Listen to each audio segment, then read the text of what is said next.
Alors, notre partie tricot est terminée et on a envie de rabattre les mailles puisque là, les mailles, elles sont sur notre aiguille. Si on enlève l'aiguille de notre tricot, les mailles vont se détricoter. Donc, il faut les arrêter de façon à ce qu'on n'ait aucun souci et voilà, pour bien terminer notre tricot. Alors, pour rabattre les mailles, la méthode que je vais vous proposer, c'est la méthode que j'ai apprise il y a 25-30 ans et c'est toujours la même méthode que j'utilise. Il existe énormément de méthodes pour rabattre les mailles, ça va dépendre du projet que vous avez, si vous avez besoin d'un rabattage élastique, etc., etc. Mais la méthode que je vais vous présenter, c'est celle que j'utilise dans 99% des cas et voilà, elle me convient totalement. On est un peu comme sur le montage des mailles, le tricot, on va chercher à rabattre les mailles en faisant attention à notre tension. Il faut une tension qui soit pas trop serrée ni trop lâche. Donc c'est toujours délicat de trouver le juste milieu. Si vous rabattez vos mailles en tirant trop sur votre fil, vous allez avoir un rabattage qui va ressembler un peu à ça. Si vous tirez trop, eh bien vous allez avoir une tension trop serrée par rapport au rang que vous avez tricoté et on va être sur une fin de tricot qui sera comme ça et qui vous donnera pas un beau rectangle. Si vous rabattez de façon trop lâche, à l'inverse, vous allez avoir une sorte d'élargissement de la fin de votre rectangle et ce sera plus un rectangle du coup et donc ce sera pas forcément très joli non plus. Donc il faut réussir à trouver à peu près la même tension que quand vous tricotez, mais comme le rabattage ressemble à des mailles endroits et que vous venez de faire plein de mailles endroits, ça va peut-être vous aider. Alors pour rabattre les mailles, on commence avec notre aiguille droite, on a tout notre paquet de mailles dans l'aiguille gauche. La première maille, on la glisse comme pour la tricoter à l'endroit.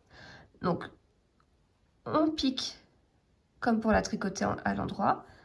On retire notre aiguille gauche, elle est sur l'aiguille droite. Voilà, on l'a glissée sans la tricoter.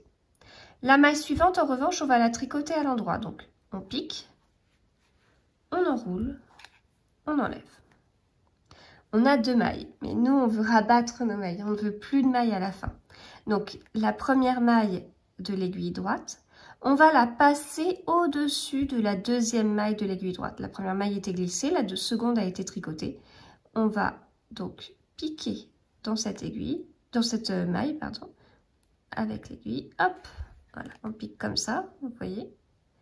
Et on tient bien notre maille et on va la coulisser comme ça. On recommence. Maille suivante, qui était donc la troisième maille, on la tricote.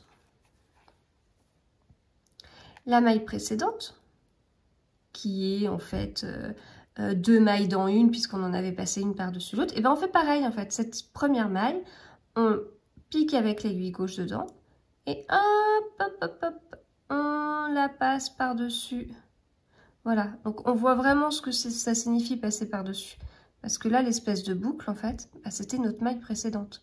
Et elle vient enrouler la maille qu'on vient de tricoter. On continue avec notre 4e maille. Mais en réalité, c'est notre 2e maille puisqu'on en a déjà rabattu 2. On la tricote. Et la maille qui était précédente, on vient la passer autour de la maille qu'on vient de tricoter.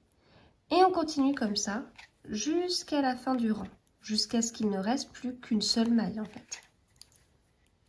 Alors, il ne me reste plus que 2 mailles. Une à tricoter et une issue du rabat de toutes les mailles précédentes. Donc, je tricote ma dernière maille. J'ai plus rien sur mon aiguille gauche. Avec cette aiguille gauche vide, je viens passer la maille précédente sur la dernière maille. Il ne me reste plus qu'une maille. Si on enlève notre aiguille, on peut le faire, on enlève notre aiguille, on tire le fil, et tout ce qu'on vient de faire se détricote au fur et à mesure. Donc, mauvaise idée, on voit que c'est pas la solution, il ne faut pas juste enlever l'aiguille. La solution, c'est que, en fait, avec votre aiguille, Hop, j'ai ma pelote qui est toute tournée côté.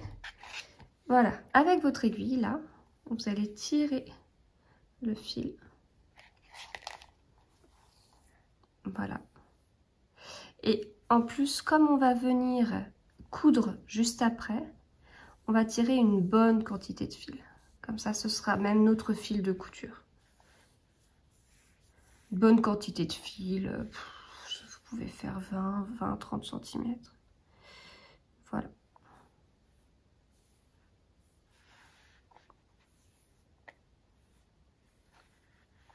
Et puis, on va couper. Voilà. Hop. On coupe notre fil. Et puis, le fil qui était rattaché à la pelote, eh bien, on va l'enlever. Voilà. Notre pelote, du coup, elle est là. Elle est plus attachée à notre tricot. Et donc, nous, on a notre fin de bandeau avec un fil qui va nous servir à la couture. Et donc, la partie tricot du bandeau est terminée. On a un fil pour coudre, on a le fil qui nous avait servi au montage, et puis le reste, il n'y a pas d'autre fil. Il n'y a pas de nœud, il n'y a pas de fil. Donc, l'étape d'après, ce sera de coudre le bandeau et puis de rentrer les fils parce que on va pas se balader avec des fils qui pendent sur notre tête. Voilà!